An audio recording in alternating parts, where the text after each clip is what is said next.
I'm super pleased, very welcome to the public presentations from IMPACT19. So we have a long history with this kind of wonderful format. It's now already nearly 15 years ago that we have run the first one. And it's really a long history which every time has been a kind of surprise for us. Because every year, the way how we are doing it, the way how transmissions of knowledges has happened, or diverse disciplines, extremely diverse disciplines we worked on, practices, imaginations, fields of knowledge and forms of knowledge, which always were diverse and changed. And this is mostly the most interesting, we're always changing and extremely engaged participants. And it's the same this year again. And I'm super surprised and always kind of empowered by these really, really always changing perspectives without resentments. So the two positions for tonight we might experience, they formulate their urgent questions from places which are quite far from here. But if Detroit seems to be a symbol of post-industrial transformation with all its extreme distortions and encouraging initiatives, and we might learn tonight a little bit about it, it's definitely a symbol for post-industrial relations to our reality today. And the island of Naoko, which is the second show we're going to see on the big stage at 9 o'clock, tells an incredible story of the rise and exploitation of resources. And then the obvious parallels to the Ruhr area are really tangible. So both questions are deeply inscribed in our realities here. We need these kind of places, I think, more than ever, which facilitating ambiguities and contradictions. That's what we are facing here constantly. And we want the flows, the crossings, and the dangers which are related to that. For tonight, the first contribution is hosted by our really, really great guest, Ingrid LaFleur. She is a curator, a pleasure activist, an Afrofuturist. So already this kind of combination, you know. Her mission is to ensure equal distributions of the future, exploring the frontiers of social justice through new technologies, economies, and modes of government. And this is maybe just, it's a kind of very remarkable initiative, because you did run for the mayoral candidate of Detroit. So think about an artist, and a founder and director of Utopia. So you can imagine we can be extremely curious about what you are going to tell tonight. Ingrid implements Afrofuturistic strategies to empower black bodies and oppressed communities through frameworks such as blockchain, cryptocurrencies, and universal basic income. All questions which are even quite tangible here and necessary to discuss. Actually, you are engaged in many initiatives, and maybe you will tell about it, which are always in between artistic approaches and real kind of social work activities and empowering the city you are working in. And I'm very glad to have you here. You are much more, so today we worked a little bit in the workshop, and I was wondering what your superhero name would be and your superpower, because we worked on that today. So thanks a lot for being here, and I'm really looking forward to your beautiful income.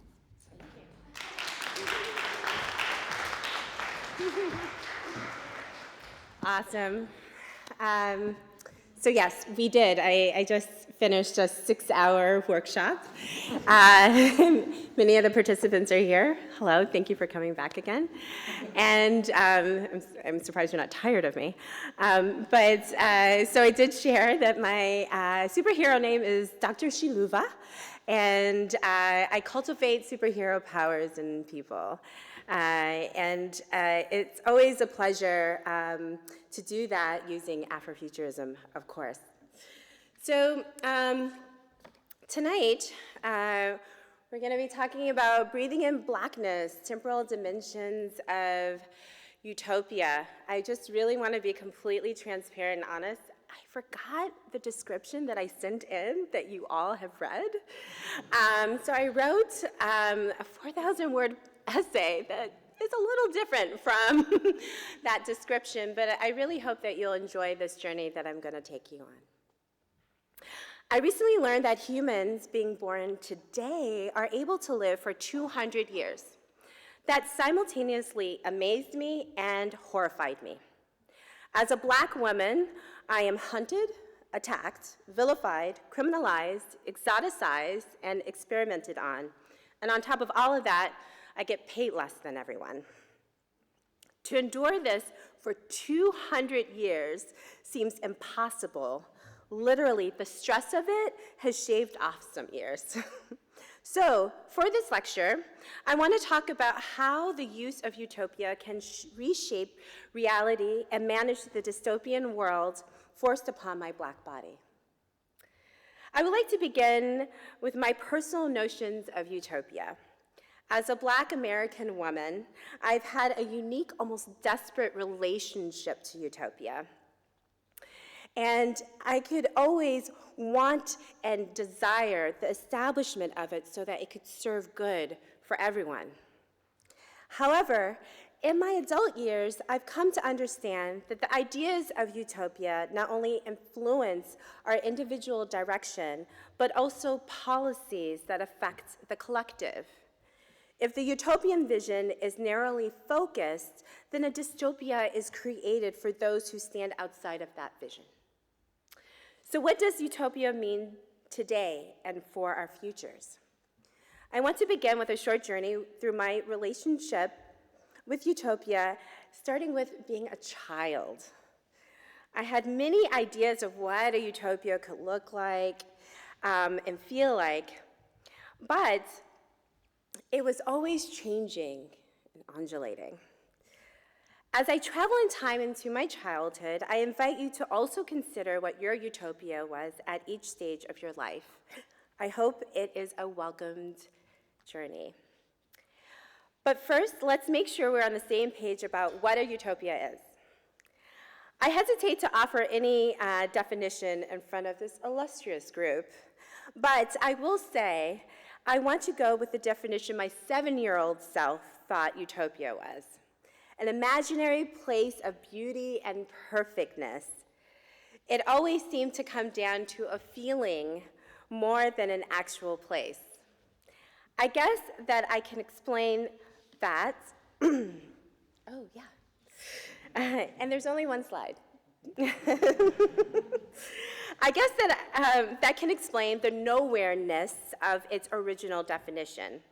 My 7-year-old self thought the Love Boat was pure heaven, so much so, I turned my parents' king-size bed into a cruise ship and would imagine the luxury of living at sea. The Love Boat is this awesome TV show. The cruise was always filled with the ones I loved, and the ship staff was always happy, friendly, and feeling valued. But the perfect place that fascinated me most, and I still become wide-eyed when I think of it, is the mystery of Atlantis. Atlantis is the reason why I became obsessed with ancient histories and mythologies. It was the start of my path towards Afrofuturism. It was my father who introduced me to Atlantis. He would tell tales of the city of gold with fruit trees, were abundant and planted everywhere, and there was no need or want for anything.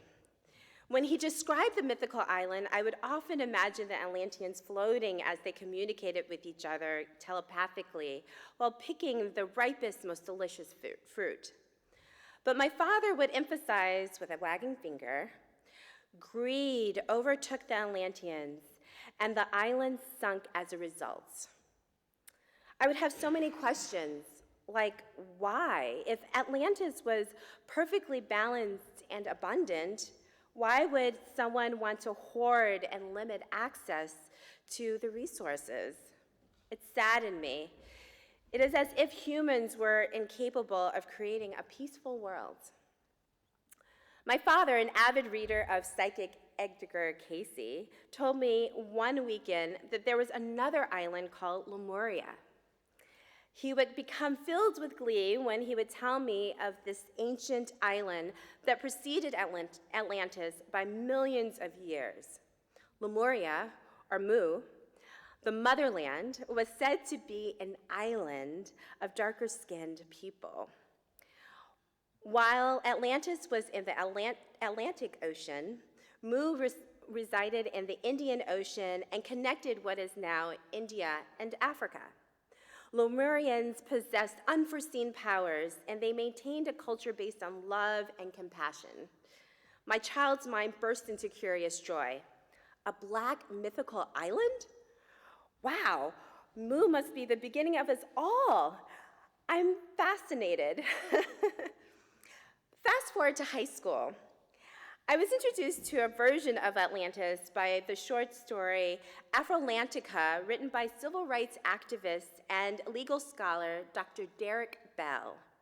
His fictional version of Atlantis was perfect for me at the time as I began formulating my own Black politics beyond my parents' influence. Dr. Bell's Afrolantica told of an island where only Black people could survive. I was so enamored by the story that I suggested it as a model for a high school presentation to address the theme economic development in the Black community.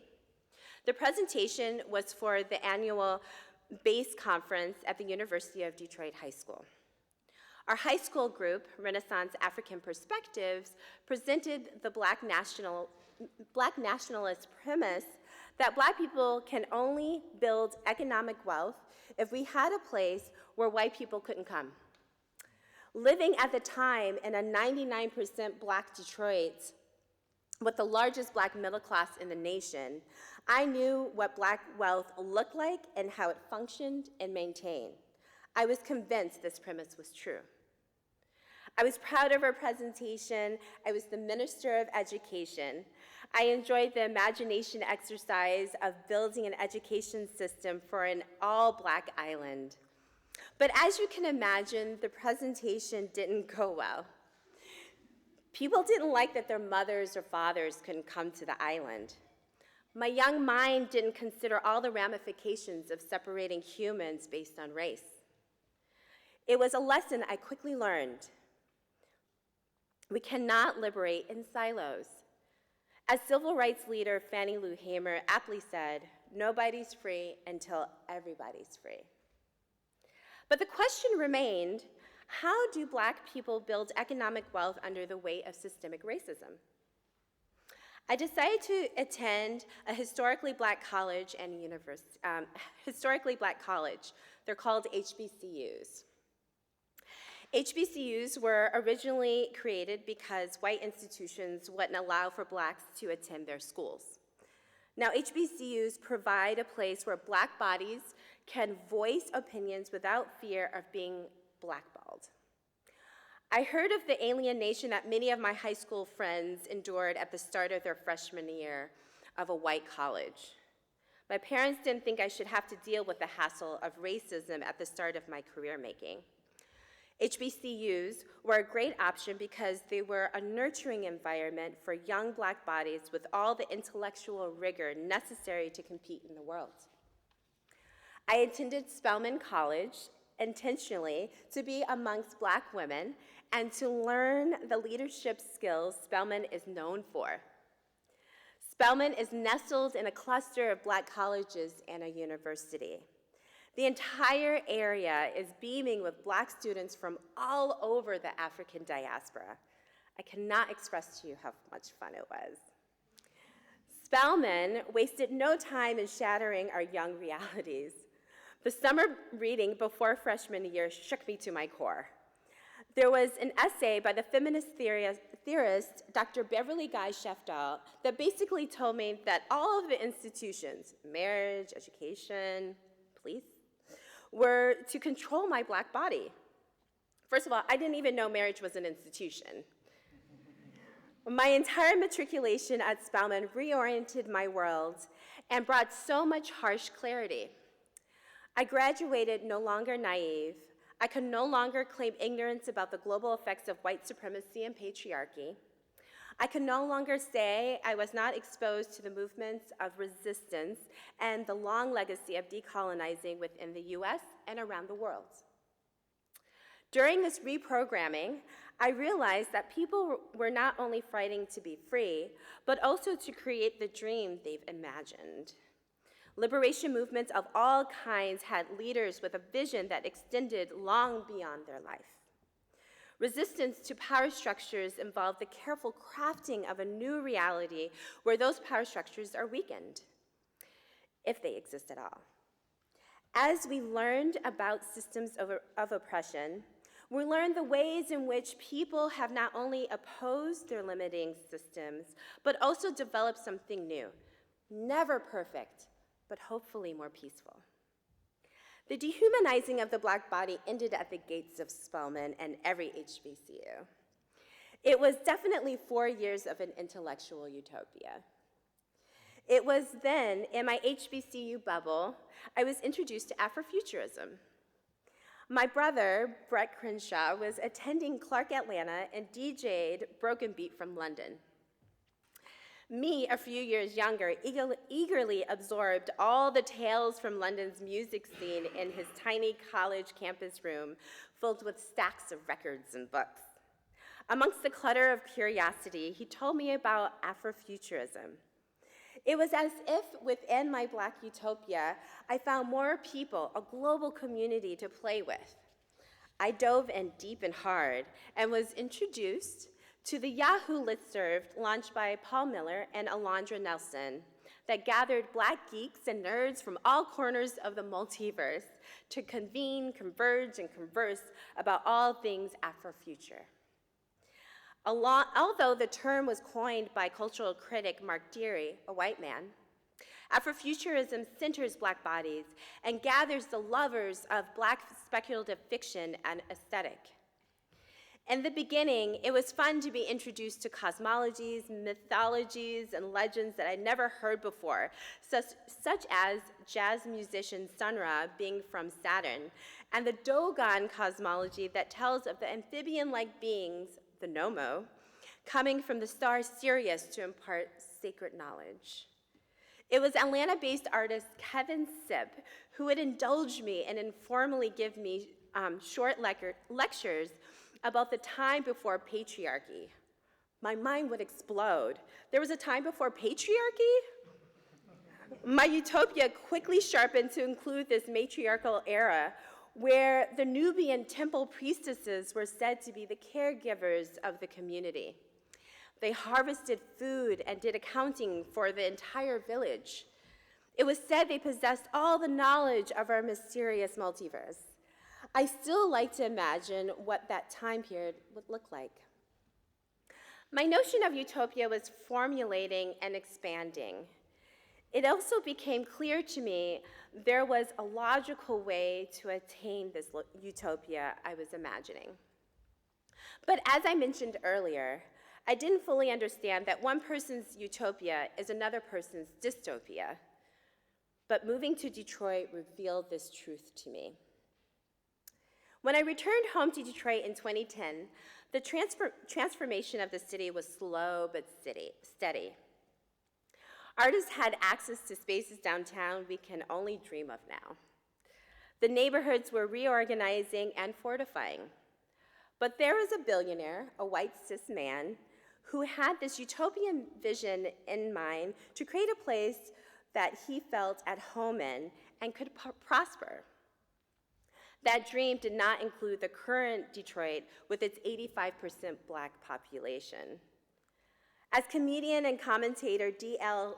Hughley said, the most dangerous place for Black people to live is in the white people's imagination. Over the past years, there has been a crackdown on the street artists of Detroit. They are fined and received a felony charge when caught. Even a Black muralist was arrested for painting a mural that the city commissioned him to make. he forgot his license at home. It was later explained to me that there is a whitewashing of the city that is happening. They are not only literally painting over the murals with white paint, but also trying to make the city more palatable for suburban whites.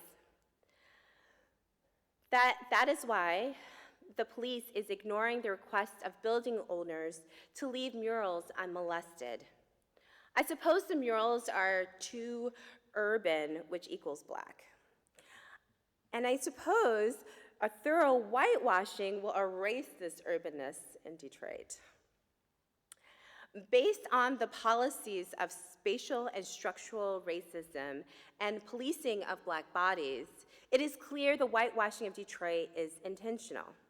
Americana structured a utopian vision of civility and organization, a place where respectability politics reigns and communities are littered with white picket fences. The white-centered fantasy of an American utopia does not include black bodies roaming free, especially in the Make America Great Again era. You see, the black body is uncontrollable, which equals uncivilized. Black culture allows improvisation, that which can't be controlled or contained. But there is no space for black bodies to reside in this sterile vision. Dr. Bell wrote as a preface to Afrolantica, "Black people are the magical faces at the bottom of society's well. Even the poorest whites, those who must live their lives only a few levels above, gain their self-esteem by looking down upon us. Surely they must know that their deliverance depends on letting down their ropes. Only by working together is escape possible. Over time, many reach out, but most simply watched, mesmerized into maintaining their unspoken commitment to keeping us where we are at whatever cost to them or to us." Can you blame white bodies? For over 400 years, white men, women, and children have been programmed that America is their utopia. A utopia that they get to mold and cultivate, where white men will forever be empowered to control the destiny of the nation. However, these black and brown bodies must remain servants in this scenario, invisible and silent. Black bodies only serve most useful when producing a product or when leveraged to be sold, mortgaged, or used as collateral. And if those enslaved persons are disobedient, whites are imbued with the power to violently dispose of them. We can argue they still have this power. The white man remains master in those lands. And that is what we're told again and again. However, the Emancipation Proclamation, along with the Reconstruction era, civil rights, black nationalism, and Obama becoming president, are just a few examples of rebellion and course correction that has disrupted the white supremacist utopian vision. When football player Colin Kaepernick took a knee during the American anthem at the start of a game in 2016 to protest police brutality, he disrupted the American leisure pastime where nation pride and city pride is celebrated collectively. He broke the Americana trance and ended the willful ignorance. The horrors of America's past and present could no longer be denied. Each need taken over the years questioned time and time again the authority and vision of the white man as master in his own domain. The constant demand by black and brown bodies for freedom, to be seen and heard and to be humanized, counters the colonial narrative that has been centered for so long. The United States of America is a perfect place for whites to be free and grow in power. So it should not be shocking that Detroit is being aggressively colonized. Because of the value of Detroit is immeasurable, there are policies to further marginalize the black and brown population of Detroit. Although Detroit is surrounded by 20% of the world's fresh water, which is the new gold, Detroiters are to contend with the reduction of resources.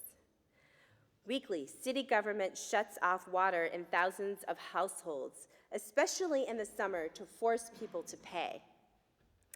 The water bill is the highest in the nation. With Detroit facing a 64% poverty rate, how exactly does the mayor think we are to pay these bills? The racial wealth gap is front and center in Detroit. You can see the effects of the lack of capital, which not only reduces ability to access, but also prevents residents from investing in their own neighborhoods, and simply denies them the power a billionaire would have. For instance, our white mayor, first in 30 years, has been advocating for the police department to adopt biased facial recognition software. The facial recognition software is to identify potential criminals, but instead it reads the faces of darker-skinned women as men 31% of the time, according to a report by the Massachusetts Institute of Technology. Black women are the largest population of Detroit and head of most households. A case of mistaken identity could be devastating to a family. The tracking of Black people and their potential imprisonment is intentional and in line with the colonial need to contain Black bodies and keep them in servitude. But as Detroit's power structure tries to blatantly control Black bodies, the Afrofuture rapidly approaches. I was just in Lagos, Nigeria, where I was told a report that stated 1 in 4 Africans are Nigerian and 1 in 3 people will be African by 2100. We are about to be Nigerian. What we have been asserting since the start of the Afrofuturism movement, there are Black people in the future. It's true. It's statistically true. We are all about to live the Afrofuture. To be clear, white supremacists around the world are not comfortable about the idea of the world becoming 1/3 African. Even for some of you, it is uncomfortable thought. I'm uncomfortable as I consider how the world is plagued with anti-Blackness. Right now, we have a president that emboldens a part of the American population that completely rejects any Black and brown futures because that was not part of the deal. The American dream did not include reparations, closing the racial and gender wealth gap, affirmative action, reproductive rights, gay rights, and more.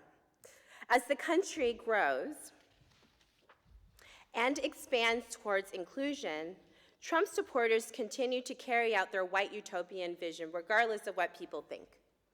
How can we create new visions of utopia that can prepare us for a peaceful Afrofuture? Our collective perception of Africa has been shifting and trending in some cases. Africa is the hotspot for contemporary art, fashion, music, and food. African contemporary culture is rapidly spreading with the help of social media and the internet. Public gatherings like the international concert series Afropunk help us to collectively celebrate the diversity of Blackness within the African diaspora. The online magazine OK Africa highlights the latest trends coming out of Accra, Johannesburg, and Nairobi, to name a few. But it was the Disney-produced movie Black Panther that established Africa as a power place within the global public imaginary. Wakanda, the utopian African country Black Panther is from, helped to visually illustrate a world where Black people are not only the warriors, but also the innovators. Definitely not without critique. It must be admitted that Black Panther has reoriented our idea of utopia and introduced an Afrotopia based on Black desire, vision, and ingenuity. Through the years, we have seen many attempts of creating a Wakanda, a wealth-producing Black utopia similar to Dr. Bell's Afrolantica. In 1907, W.E.B. Du Bois documented 154 African-American-owned cooperative businesses, 14 producer cooperatives, and 3 transportation cooperatives, 103 distribution or consumer cooperatives, and 34 real estate and credit cooperatives. In 1918, Du Bois created the Negro Cooperative Guild, which provided cooperative economics education. In the summer of 1921, in Greenwood area of Tulsa, Oklahoma, a fire brought an end to an era of Black prosperity. At the time, the wealthiest Black community in the United States, the business district of Greenwood, otherwise known as Black Wall Street, was set ablaze, damaging $1.5 million in real estate and $750,000 in personal property. That's $32 million in 2019. It left 10,000 Black people homeless. These are just a few examples of enclaves of Blackness explicitly built to improve Black life and provide a way for Black people to exist within a system that decades ago thought of the Black body as property to be traded. A report by Prosperity Now and the Institute for Policy Studies calculated that the median wealth for Black Americans will fall to 0 by 2053 if current trends hold. With the police-related fatalities, the leading cause of death for Black men between the age of 25 and 29, it is hard to imagine the Afrofuture becoming an Afrotopia. What is made evident is that it is impossible to collectively build economic wealth within this economic system as a Black-bodied person. I am clear that this current economic and political system was not created to serve Black bodies.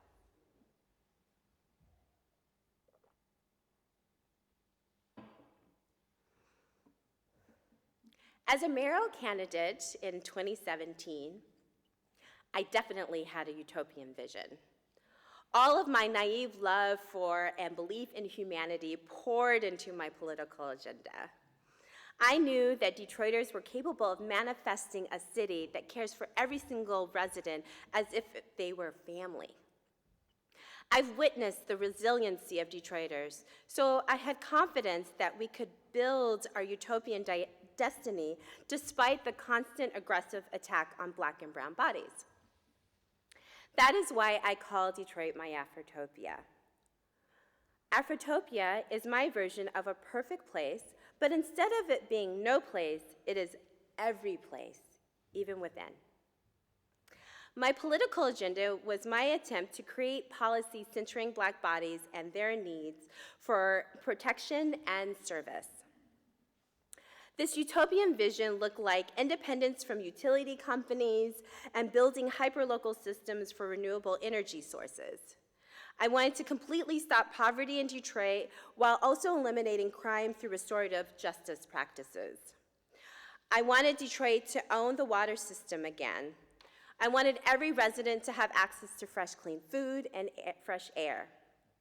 The city would grow hemp to use in all the ways it could be: cement for our roads, clothing, rehabilitating the soil, and more. And we would own our salt mines again.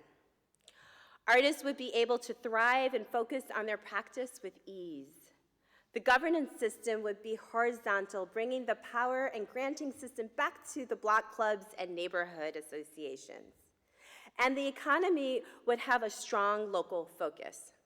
Essentially, I wanted Detroit to be autonomous, completely independent from the state and federal governments so that they no longer could push their racist agendas through our city government. Sci-fi writer and godmother of Afrofuturism, Octavia Butler, tells us how to construct these small autonomous communities through the construction of Earthseed in the books Parable of the Sower and Parable of the Talents.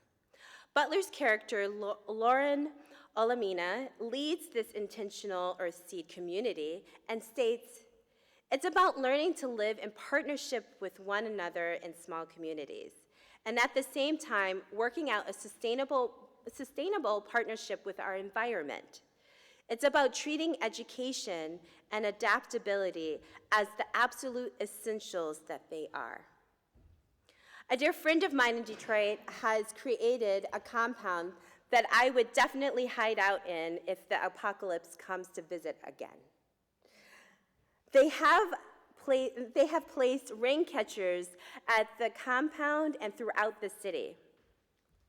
Once, some of the rain catchers captured 11,000 gallons of water from 1 inch of rain. There is also a hydroponic fish system, solar panels, 3D printers, laser cutters, and internet speed of 1.5 gigs, which all of the neighborhood has free access to. Their neighborhood is filled with gardens, parks, and a putt-putt golf course that respect the local ecosystem. The artists of the neighborhood have created a community land trust to help guide the development in the area. Understanding the constant subjugation of the Black body, my friend freely constructs safe spaces with accessible resources. This is when survival mode turns into thriving into the future. This is what I would call an Afrotopia. What if we tried to create these portals of peace and collaboration within our neighborhoods instead of spending energy on building the nation state? What would that look like, and could it be possible? Emerging technology is telling us, yes, it is possible. I have learned how emerging technology, especially blockchain technology, can support our utopian visions. If we want a world where we can be free, where resources are abundant and efficiently managed, then blockchain technology is what we seek. Blockchain technology was introduced to the world with the launch of Bitcoin. Bitcoin was created by Satoshi Nakamoto as a sharp antidote to the 1% and their greed. In the Genesis block of Bitcoin, they posted an article of the UK banks being bailed out when the recession hit in 2008. The critique was to illustrate that this technology intentionally eliminates the needs for banks to act as intermediaries and thus no longer can take advantage of the 99%. This digital ledger relies completely on machines and complicated equations to verify transactions. It allows for currencies to exist that aren't tied to the whims of government and the global economy.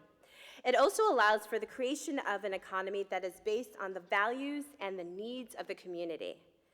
This means that as Black bodies, we finally get to choose to not participate in a capitalist system that was built for white prosperity and to enslave the Black body. The digital ledger, blockchain, was supposed to course correct us so that we would not create the dystopia we love to depict over and over again in movies, literature, and music, where resources are scarce and competition is deadly. We are programmed for an apocalypse, an unimaginable dystopia, because we know collectively we are not heeding the warnings of climate change. Some of us are resigned to and even desire a time of every man for themselves, because we know those in power will continue to want free and forced labor and will choose profits over children and the earth. That is the capitalist way. How can blockchain technology fortify our resource-rich communities and bring us closer to our Afrotopian vision?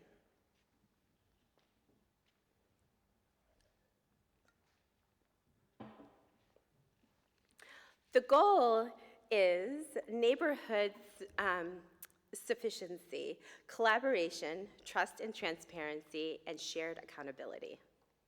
Blockchain technology can provide this to us via a decentralized autonomous community, otherwise known as a DAC. Decentralized autonomous communities are digital communities that develop their own currency. Members of the DAC are able to build and control an economic system based on their values and shared vision.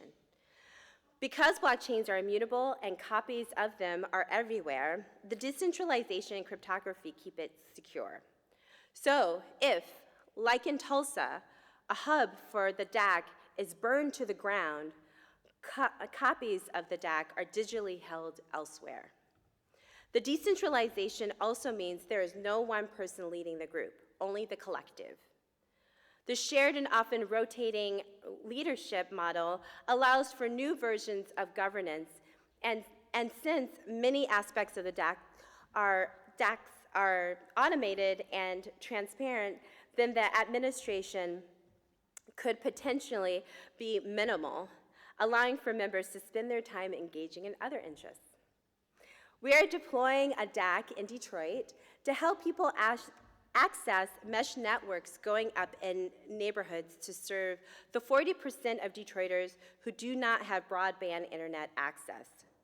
By increasing internet access for Black and brown people, they will be able to increase digital literacy, protect their communities, and learn to innovate with the emerging tech that is currently crafting their lives. Essentially, Detroiters will have more control over their destiny. By actively reestablishing a new utopian vision that no longer excludes or subjugates a people for whatever reason, then we can strategically create this utopia based on shared values and a vision,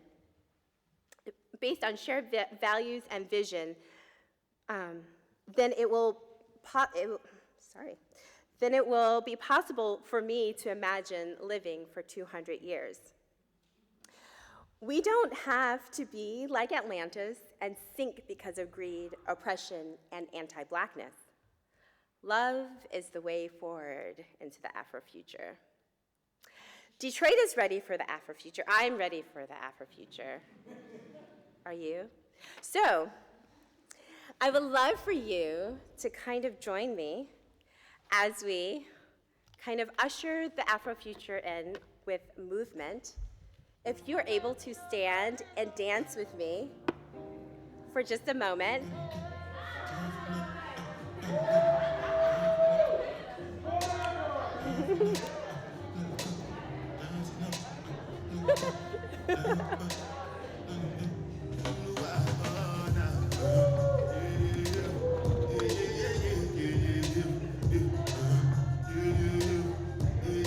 And check out his love for Fela.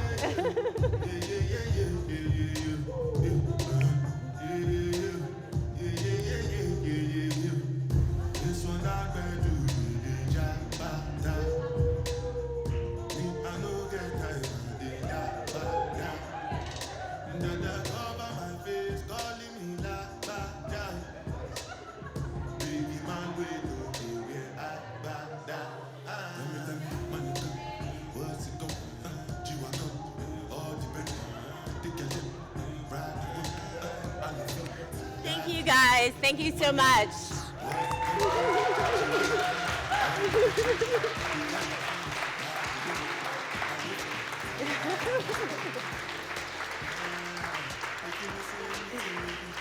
I'm going to let this play. But if you have any questions?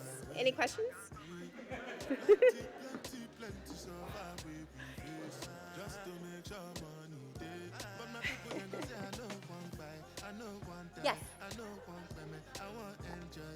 Thank you. I have a question about the Derek Bell Afrolantis.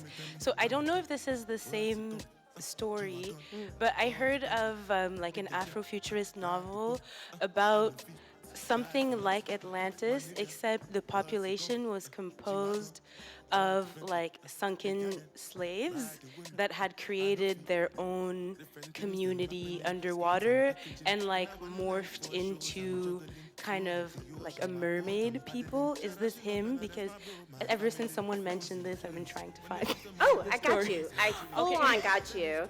And it's so relevant. I just actually literally wrote an essay about it. And it's called Drexia, DREXCIYA.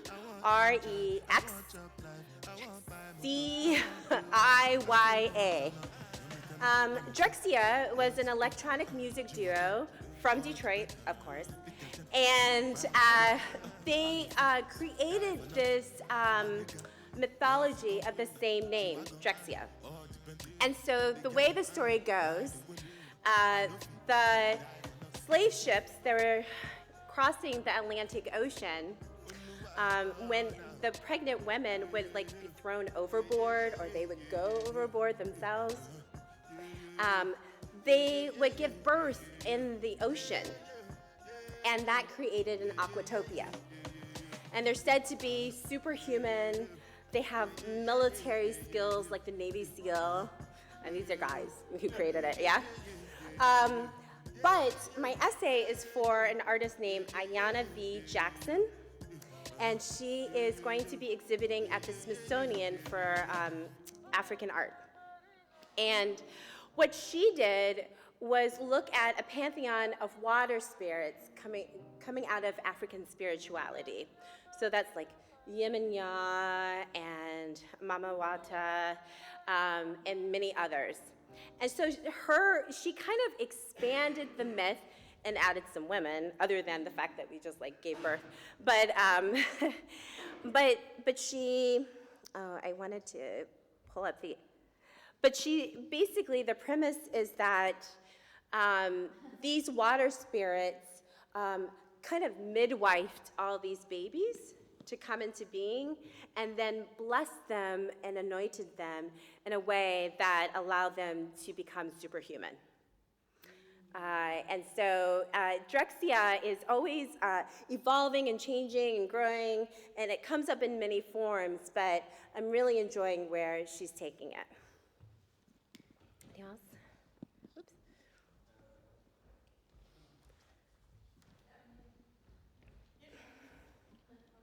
Okay, that's too far away. Thanks. Hi. I have just a question.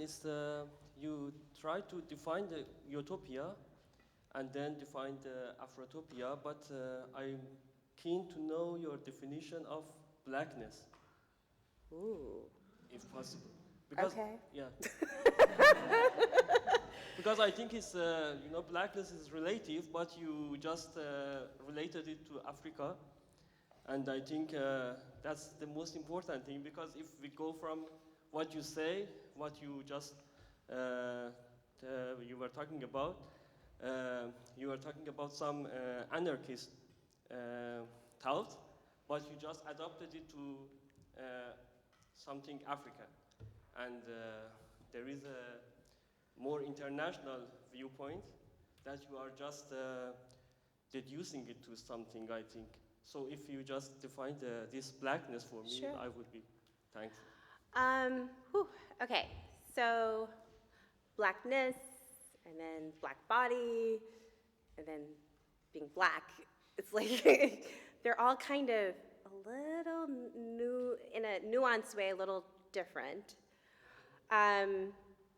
So I think blackness, it's a little hard to articulate, but I think blackness is more cultural in a way. It's our way of connecting and being and socializing. That's all I got for that.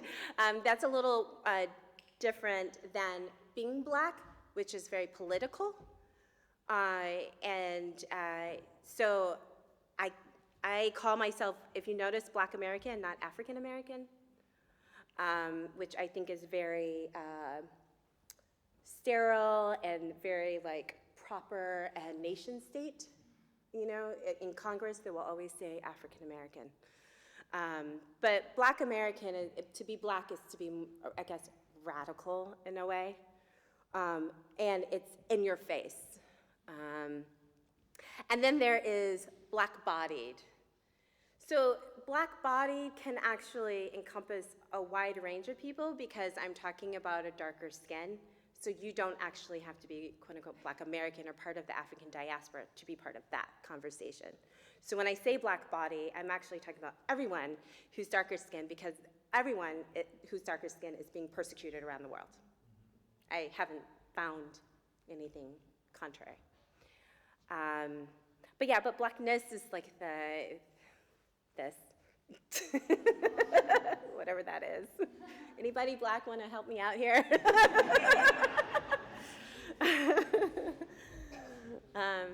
Cool, I hope that answers your question. But it does, I mean,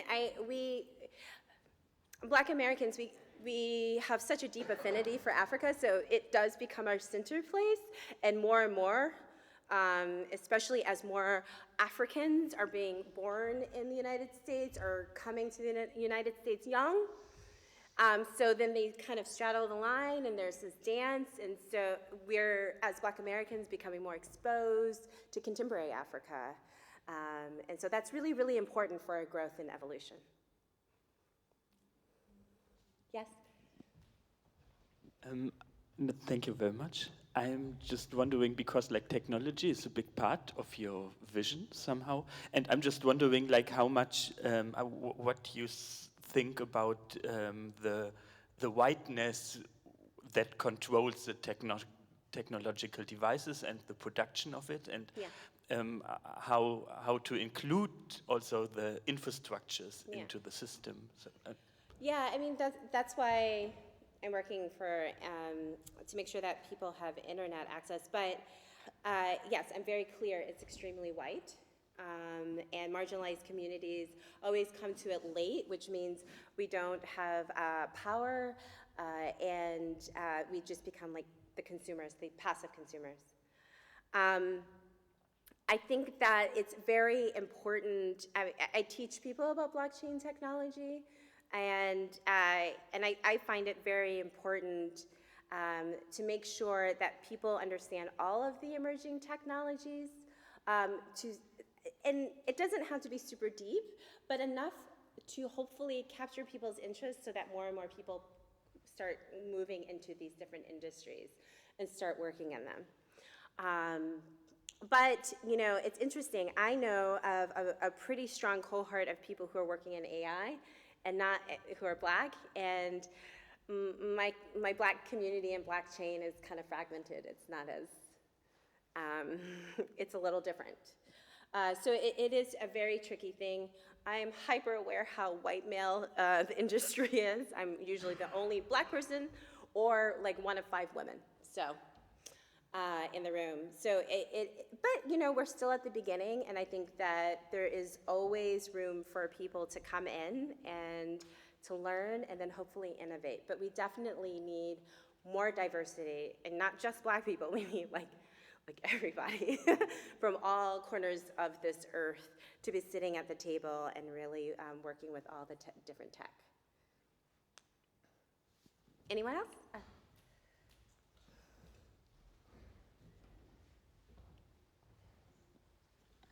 I just wanted to inquire on this idea of a Black utopia and how you sort of like see it from a perspective of insularity, and